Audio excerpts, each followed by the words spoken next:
भी डाला बहाला का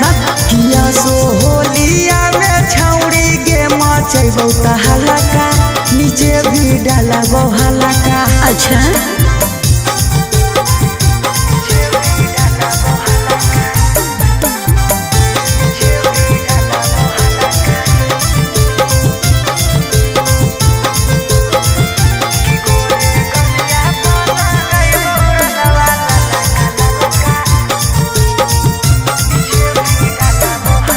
चढ़ते फगुनावा फार देली मोर का पाड़ा बारे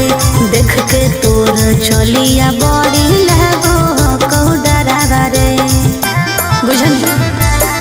सो होलिया में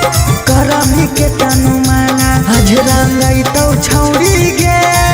जो गावल तोर खजाना। सुन रंग देली चीजवा कर के लोट पोटरे छौड़ा अभी है उमरिया मोर छोट रे की गोरे गलिया पाला गई रंगवा ललका नीचे भी डाला बहाला का किया सो होलिया में छौड़ी गे मचे बहुत हलका नीचे भी डाला बहाला का।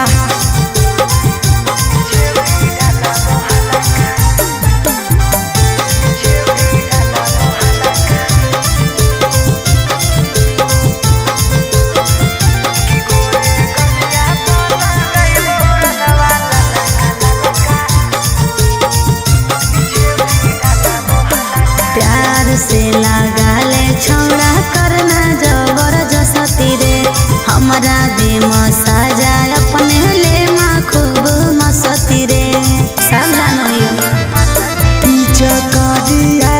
के तू कर नहीं उदार हमरा घर के डालबोगे करे परत बरदा सौरभ कांत मान ले बतिया मोर रे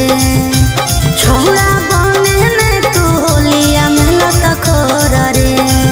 की गोरे गलिया पाला गई बौरनवा ललका नीचे भी डाला बहाला का। अरे किया सो होलिया में छौड़ी गे मचे बहुत हलका नीचे भी डाला बहाला का। भागने की नहीं जैसे